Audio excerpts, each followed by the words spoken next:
Hi friends, ఈరోజు నేను మీకు చెప్పబోయే టాపిక్ డిబిఎంఎస్లో relation algebra and its operations. Okay, so ఇది చాలా important question friends, relational algebra and its operations అనేది.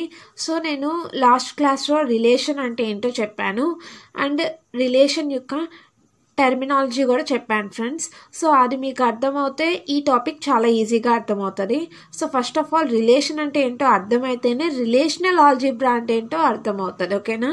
సో చూడండి, రిలేషనల్ ఆల్జీబ్రా అంటే ఏంటో. అసలు ఫస్ట్ ఆఫ్ ఆల్ రిలేషన్ అంటే ఏంటి? Relation is nothing but a table. అదే కదా రిలేషన్ అంటే ఏంటి? Relation is nothing but a table. So టేబుల్నే మనం రిలేషన్ అని అనుకుంటారని నేను మీకు లాస్ట్ క్లాస్లో చెప్పాను. ఓకేనా?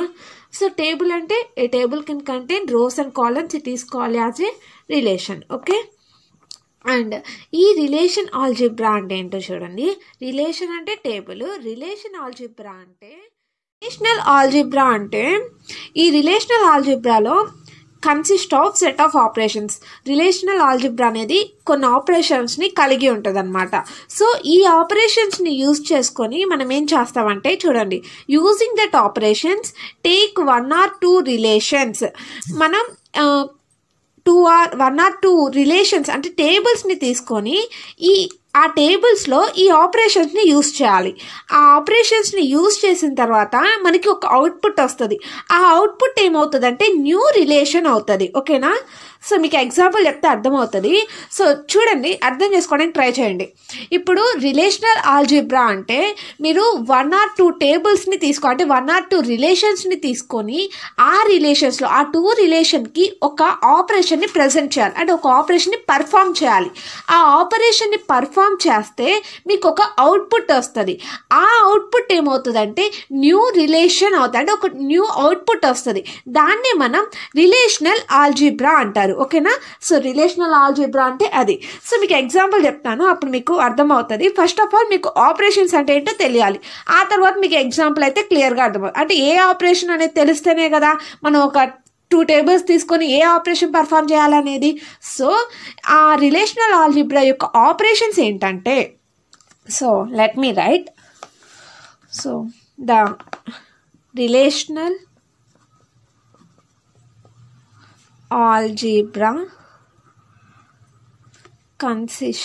contains the following operations.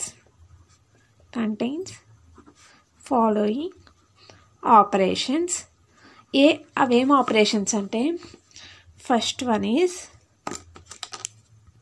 Set operations. So మనకి ఆపరేషన్స్ ఉంటాయి, ఆ ఆపరేషన్స్ని కూడా డివైడ్ చేశారు.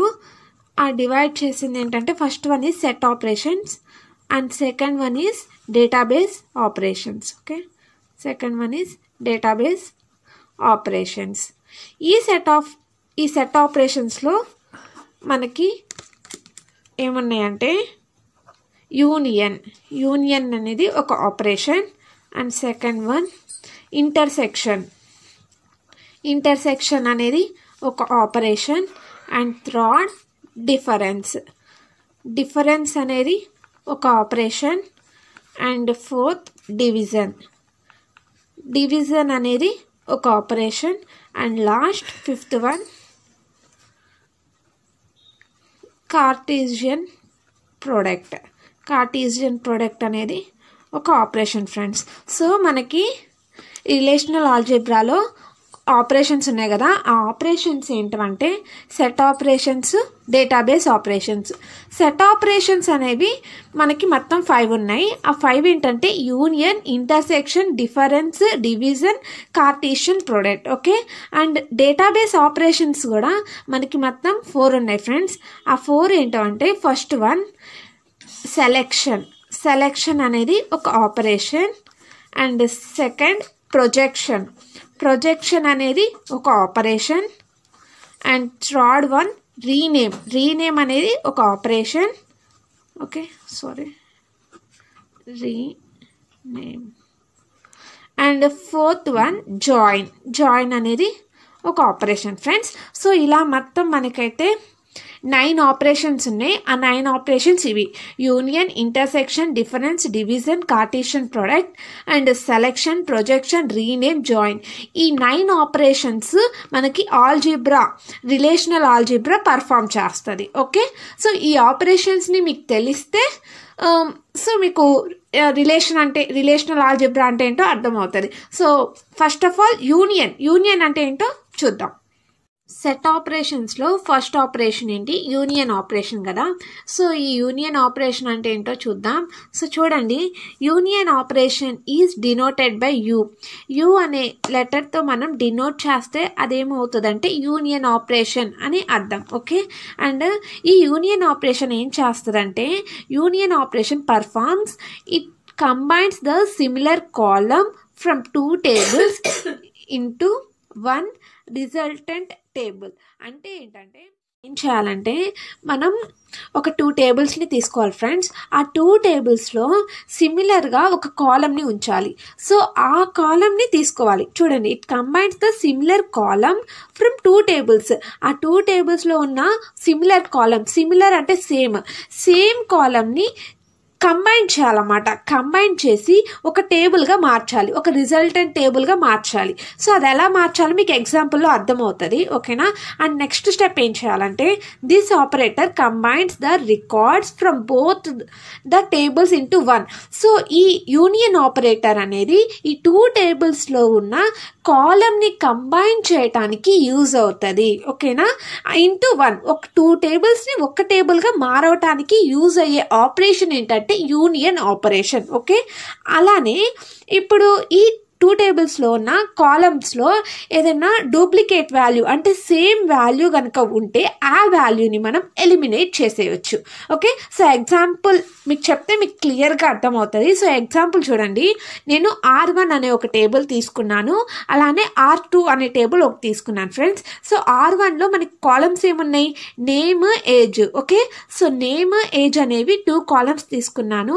అలానే R2 టేబుల్లో కూడా నేమ్, రోల్ నెంబర్ అని 2 columns తీసుకున్నాను. చూడండి, నేను ఇక్కడ సేమ్ కాలమ్ ఒక కాలమ్ సేమ్గా రాసానా? సో ఇలానే రాయాలి. ఎగ్జాంపుల్ మీరు ఎలా రాయాలంటే, మీ 2 tablesలో సేమ్గా ఒక కాలమ్నైనా ఉంచాలి. ఆ కాలమ్ ఏం చేయాలంటే ఇప్పుడు కంబైన్ చేయాలి. సో ఎలా కంబైన్ చేస్తారంటే, చూడండి, యూనియన్ ఆపరేషన్ని యూజ్ చేసి కంబైన్ చేస్తారు. సో యూనియన్ని మనం యూ అనే దాంతో మనం డినోట్ చేస్తాం. సో యూనియన్ అనేది ఆపరేషన్ పర్ఫామ్ అయితే మనకి సేమ్గా ఏ కాలం ఉంది? సారీ, ఇది నేమ్ ఫ్రెండ్స్, ఇది నేమ్. ఓకే, సో సేమ్గా ఏ కాలం ఉంది? Name.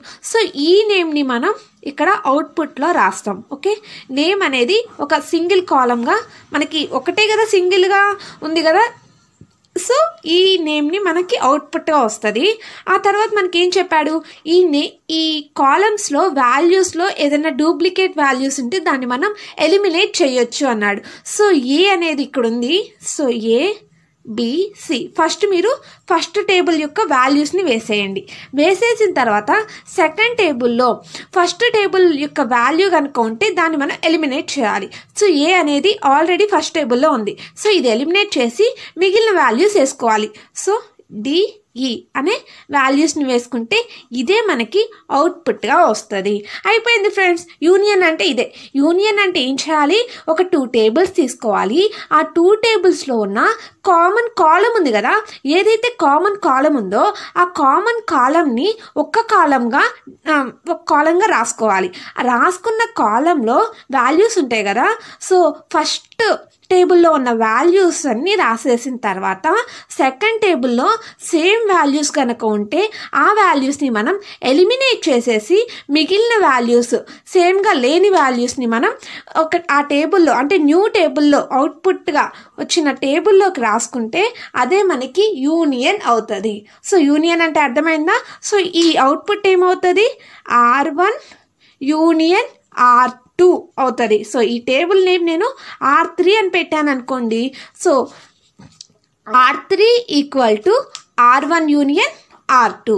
This is the output for R1 and R2 union R1 union R2. Okay, so ఇది యూనియన్ ఆపరేషన్ అర్థమైందా?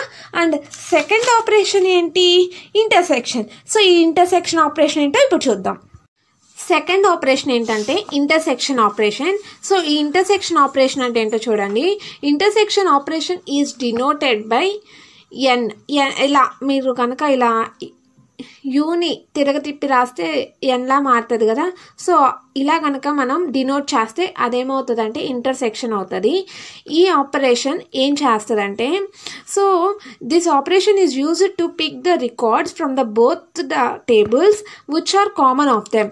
ఇక్కడ ఏం చేయాలంటే రికార్డ్స్ అంటే ఏంటి ఫ్రెండ్స్? రికార్డ్స్ అంటే రోస్ అని కూడా అనొచ్చు. ఓకేనా, రోస్ని మనం రికార్డ్స్ అంటారు. సో 2 టేబుల్స్లో ఉన్న సేమ్ రికార్డ్స్ని ఒక టేబుల్గా మారుస్తే దాన్నే మనం ఇంటర్సెక్షన్ అంటారు.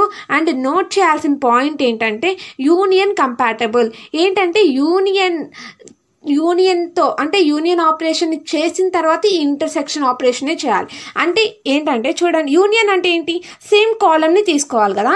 ఆ సేమ్ కాలమ్ని తీసుకున్న తర్వాత వీటిల్లో యూనియన్ అంటే సో అన్ని రికార్డ్స్ని రాసుకుంటాం కదా. బట్ ఇక్కడ ఏంటంటే ఇంటర్సెక్షన్లో ఏంటంటే సేమ్ రోస్, ఏవైతే సేమ్ రోస్ ఉన్నాయో అంటే సేమ్ వాల్యూస్ ఉన్నాయో ఆ వాల్యూ మాత్రమే అవుట్పుట్గా వస్తుంది. సో మీకు ఎగ్జాంపుల్ చెప్తే అర్థమవుతుంది. సో R1 R2 అనే 2 టేబుల్స్ తీసుకున్నాను. ఈ టేబుల్లో ఫస్ట్ మనం ఏం చేయాలి? యూనియన్ ఆపరేషన్ని పర్ఫామ్ చేయాలి. సో యూనియన్ ఆపరేషన్ ఏంటి? సేమ్ కాలమ్స్ని తీసుకోవాలి. సో సేమ్ కాలం ఏముంది? నేమ్ అనేది సేమ్ కాలం. సో నేమ్ అనేది కాలంగా తీసుకోవాలి. సో ఇదే అవుట్పుట్ అవుతుంది. సో నేమ్ అనేది తీసుకున్నాను. ఇంకా ఏం కాలం సేమ్గా లేవు. ఆ తర్వాత ఏం చేయాలంటే సేమ్ రికార్డ్స్ అంటే సేమ్ రో, ఏదైతే ఈ 2 టేబుల్స్లో సేమ్ రో ఏదైతే ఉందో అది మాత్రమే అవుట్పుట్గా వస్తుంది. ఇక్కడ మనకి సేమ్గా ఏం రో ఉంది? ఏ అనేది ఒక రో ఉంది. సో ఏ అనేది అవుట్పుట్గా వస్తుంది. BC ఉంది. ఇక్కడ మనకి BC రోస్ లేవు. సో మనకి అవుట్పుట్ ఏంటంటే ఏ మాత్రమే అవుట్పుట్ అవుతుంది ఫ్రెండ్స్. అర్థమైందా? ఇది మనం ఇక్కడ R1 intersection R2 equal to దీన్ని మనం R3 అని ప్లే చేసుకుంటే ఇది R3 అవుతుంది. ఏంటది? ఇది అవుట్పుట్. ఇది R1 ఇంటర్సెక్షన్ R2 ఏమవుతుంది? R3 అవుతుంది. R3 ఏంటి? ఏ. సో ఇది ఇంటర్సెక్షన్ ఫ్రెండ్స్. సో ఇంటర్సెక్షన్ అంటే అర్థమైందా?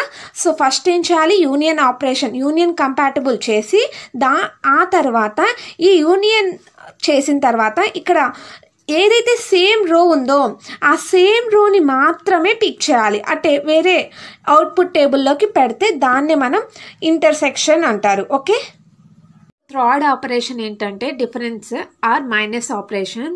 సో డిఫరెన్స్ ఆపరేషన్ని మనం మైనస్ ఆపరేషన్ అని కూడా అంటారు. ఈ డిఫరెన్స్ ఆపరేషన్ని మనం డినోట్ చేసేది మైనస్ సింబల్తో మనం డినోట్ చేస్తే అదే డిఫరెన్స్ ఆపరేషన్ అవుతుంది. సో ఈ ఆపరేషన్ ఏం This operation performed to display the records that are present only the first table and does not present in second table. First table lo present aina values second table lo kanaka present kaakapothe danne manam difference operation అంటారు. Okay, so difference operation అంటే ఏంటంటే అంటే first table, ఒక table తీసుకోండి. So 2 tables తీసుకున్నారు కదా. ఈ 2 టేబుల్స్లో first టేబుల్లో ఉన్న రికార్డ్స్ సెకండ్ టేబుల్లో కనుక ఉంటే ఆ రికార్డ్ మనకి అవుట్పుట్గా రాదు. ఏదైతే ఫస్ట్ టేబుల్లో నుంచి సెకండ్ టేబుల్లో రికార్డ్స్ కామన్గా లేవో అవి మాత్రమే వస్తాయి. సో మనకు అవుట్పుట్ ఏమొస్తుంది ఫ్రెండ్స్? అవుట్పుట్ ఏమొస్తుంది? BCA వస్తుంది. ఎందుకు? ఏ అనేది ఫస్ట్ టేబుల్లో ఉంది, ఏ అనేది సెకండ్ టేబుల్లో ఉంది. అండ్ B అనేది సెకండ్ టేబుల్లో ఉందా? లేదు. C అనేది లేదు. సో BC ఏమవుతుంది అంటే మనకు అవుట్పుట్ అవుతుంది. సో అవుట్పుట్ ఏంటి? మనకి అవుట్పుట్ ఏంటి? సో నేమ్ అనేది అవుట్పుట్. సో ఈ నేమ్లో మనకి ఏం రికార్డ్స్ వస్తాయి? B and C. Only BC మాత్రమే వస్తుంది. సో మనం ఇక్కడ ఏం చేస్తాం? ఇది R3 అనుకోండి.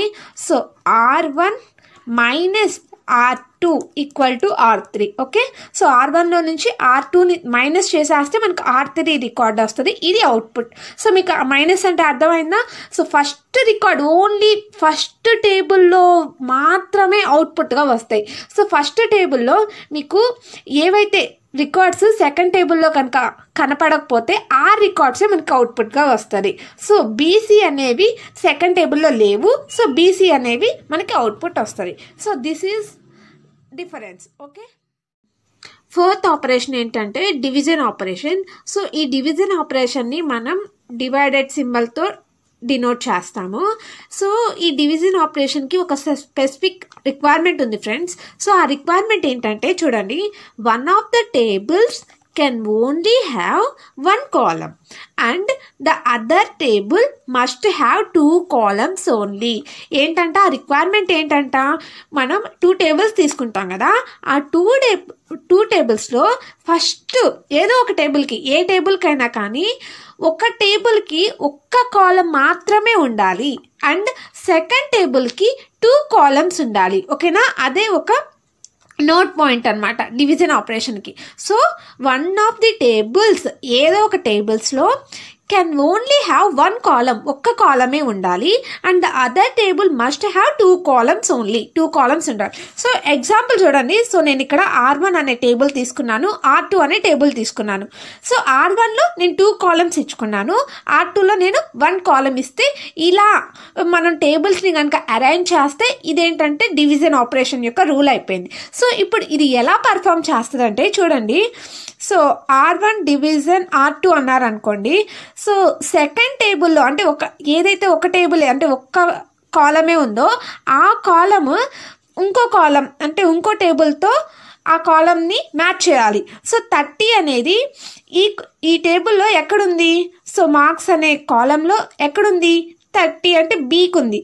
సో ఈ బి ఏమవుతుంది అంటే అవుట్పుట్ అవుతుంది. ఓకేనా, సో మనకి మార్క్స్ అనే కాలంలో ఎక్కడ ఏ నంబర్ అయితే ఉందో ఆ నంబర్ని సెకండ్ టేబుల్తో మ్యాచ్ చేయాలి. మ్యాచ్ చేసిన తర్వాత దాని యొక్క 2 columns ఉంటాయి కదా, సో ఇంకో కాలం ఉంది కదా, ఆ కాలం యొక్క ఏదైతే ఉందో అది మనకి అవుట్పుట్ అనమాట. సో మనకి నెక్స్ట్ కాలం ఏంటి, నేమే కదా. సో నేమ్కి 30 ఏముంది, బి ఉంది. సో బి ఏమవుతుంది అంటే అవుట్పుట్ అవుతుంది. So output R3 equal to ఏంటంటే నేమ్ అని రాయాలి. సో నేమ్ బి అని రాస్తే మనకి ఇదే అవుట్పుట్ అవుతుంది. సో అర్థమైందా? సో డివిజన్ ఆపరేషన్ అంటే దీనికి ఒక రూల్ ఉంది, అదేంటంటే ఒక టేబుల్కి ఒక కాలమే ఉండాలి అండ్ అదర్ టేబుల్కి 2 columns ఉండాలి. సో ఇది ఎలా పర్ఫామ్ చేస్తుందంటే 1 column ఉన్న టేబుల్లో నంబర్ ఏదైతే ఉందో ఆ నంబరు సెకండ్ టేబుల్లో ఆ కాలంకి మ్యాచ్ చేసిన సెకండ్ కాలం ఉంది కదా అదేది అయితే అయిందో అదే మనకి అవుట్పుట్. సో 30. సో దీని రిలేటెడ్ కాలం ఏంటి, నేమ్. సో నేమ్ యొక్క వాల్యూ ఏంటి, బి. సో బి అనేది అవుట్పుట్ అనమాట, ఇది output. So R1 divided by R2 equal to R3 ఏంటి, బి అనమాట. సో ఇది డివిజన్ ఆపరేషన్. ఆపరేషన్ ఏంటంటే కార్టీషియన్ ఆపరేషన్. సో ఈ కార్టీషియన్ ఆపరేషన్ని మనం ఇంటూతో డినోట్ చేస్తాం. ఓకేనా, సో ఇంటూతో డినోట్ చేస్తే ఇది కార్టీషియన్ ఆపరేషన్ అవుతుంది. సో ఇది ఎలా పర్ఫామ్ చేస్తుందంటే R1 టైమ్స్ R2 అంటే ఎగ్జాంపుల్ చెప్తే మీకు అర్థమవుతుంది. సో నేను ఇక్కడ R1 అనే ఒక రిలేషన్ని తీసుకున్నాను, అలానే R2 అనే ఒక రిలేషన్ని తీసుకున్నాను. ఫ్రెండ్స్, రిలేషన్ అంటే టేబుల్. ఓకేనా, సో R1 అనే ఒక టేబుల్ని తీసుకున్నాను, R2 అనే ఒక టేబుల్ని తీసుకున్నాను. ఇప్పుడు R1 ఇంటూ R2 అనమాట. అంటే సో ఏని అంటే ఈ R1లో రికార్డ్స్ ఉన్నాయి కదా, ఆ రికార్డ్స్ని R2లో ప్రతి దాంతో మనం మల్టిప్లికేషన్ చేయాలి. అంటే ఎలా అంటే చూడండి, సో అవుట్పుట్ రాస్తే మీకు అర్థమవుతుంది. R1 into R2 equal to R3. So R3 మనకి ఎలా వస్తుందో చూడండి. సో ఇక్కడ 2 అంటే R1 R2 రెండు వీటి యొక్క టేబుల్ నేమ్స్ వేసుకోవాలి. ఓకేనా, so R1 R2 table names ఏంటివి, name, roll number. So name అలానే రోల్ నంబర్. సో ఇక్కడ 2 tables యొక్క కాలం నేమ్స్ రాసుకున్న తర్వాత ఇప్పుడు ఏం చేయాలంటే ఏని మనం 2తో డివైడ్ అంటే 2తో మల్టిప్లికేషన్ చేయాలి. అంటే ఏని 2తో మల్టిప్లికేషన్ చేయాలి, అలానే ఏని 4తో మల్టిప్లికేషన్ చేయాలి, అలానే ఏని 6తో కూడా మల్టిప్లికేషన్ చేయాలి. ఇలా మల్టిప్లికేషన్ చేస్తే ఇదేమవుతుంది అంటే కార్టీషియన్ ప్రోడక్ట్ అవుతుంది. ఓకే, కార్టీషియన్ ప్రోడక్ట్ అంటే R1 టైమ్స్ ఇంటూ R2 అంటే R1ని R2లో ఉన్న ప్రతి రికార్డ్ని మనం మల్టిప్లికేషన్ చేయాలి. అంటే A into 2, A into 4, A into 6, A into 2, A into 4, A into 6 ఇలా మనం మల్టిప్లికేషన్ చేస్తే ఇదే కార్టీషియన్ ప్రోడక్ట్. అలానే B కూడా, so B into 2, B into 4, B into 6 అంతే కదా, B into 2, B into 4, B into 6. అలానే C కూడా, సో ఇక్కడ నాకు ఖాళీ లేక ఇలా రాస్తున్నాను. C into 2, C into 4, C into 6 ఇలా మనం కదా రాస్తే అవుట్పుట్ ఇది ఫ్రెండ్స్. సో ఇలా కనుక మనకు అవుట్పుట్ వస్తే దీన్నే మనం కార్టీషియన్ ప్రోడక్ట్ అంటారు. ఓకే, ఇది కార్టీషియన్ ప్రోడక్ట్ ఫ్రెండ్స్. దీంతో మీకు సెట్ ఆపరేషన్స్ అనేవి కంప్లీట్ అయిపోతాయి. సో చూడండి set operations. So set operations ఏంటి? Union, intersection, difference, division, Cartesian product. So ఈ 5 అయిపోయినాయిగా. యూనియన్ అంటే 5 ఆపరేషన్స్ అయిపోయినాయి. సో మీకు ఈ 5 ఆపరేషన్స్ అర్థమైనాయి అనుకుంటున్నాను. సో నేను నెక్స్ట్ వీడియోలో డేటాబేస్ ఆపరేషన్స్ని చెప్తాను. ఇప్పుడు టైం కూడా లేదు, ఎక్కువ అంటే లెంత్ ఎక్కువైపోతుంది. సో అందుకని నేను ఈ సెట్ ఆపరేషన్స్ అయితే దీంతో ఎండ్ చేసేసి నేను నెక్స్ట్ వీడియోలో డేటాబేస్ ఆపరేషన్ అనేది చెప్తాను. సో మీకు రిలేషనల్ ఆల్జిబ్రా అంటే డెఫినేషన్ అర్థమైందా? చూడండి, using the operation take 1 or 2 relation tables are input and product new relation as output. అర్థమైందా? మనం రిలేషనల్ ఆల్జిబ్రాలో కొన్ని ఆ ఆపరేషన్స్ని యూజ్ చేసుకొని మనం 2 టేబుల్స్ని తీసుకొని దానికి న్యూగా ఒక న్యూ టేబుల్ కనుక మనకి అవుట్పుట్గా వస్తే దాన్ని మనం రిలేషనల్ ఆల్జిబ్రా అంటారు. సో మనం ఇక్కడ యూనియన్ని, ఇంటర్సెక్షన్ని, డిఫరెన్స్ని, డివిజన్ని, కార్టీషియన్ ప్రోడక్ట్ని దీంట్లో ఏ ఆపరేషన్ అయినా మీరు యూజ్ చేసి ఇలా ఎగ్జాంపుల్ చూసారు కదా. సో ఇవన్నీ ఎగ్జాంపుల్స్. సో ఇక్కడ 2 టేబుల్స్ తీసుకున్నాను, ఇక్కడ యూనియన్ అనే ఆపరేషన్ని పర్ఫామ్ చేస్తే నాకు ఇక్కడ థర్డ్ అంటే అవుట్పుట్ ఏమొచ్చింది? కొత్త టేబుల్ వచ్చింది. సో దీన్నే మనం రిలేషనల్ ఆల్జిబ్రా అంటారు. సో మీకు రిలేషనల్ ఆల్జిబ్రా అంటే అర్థమైందా ఇప్పుడు? సో ఇది ఫ్రెండ్స్, అండ్ నేను నెక్స్ట్ వీడియోలో డేటాబేస్ ఆపరేషన్స్ అంటే ఏంటో చెప్తాను. Okay, thank you friends, thank you for watching.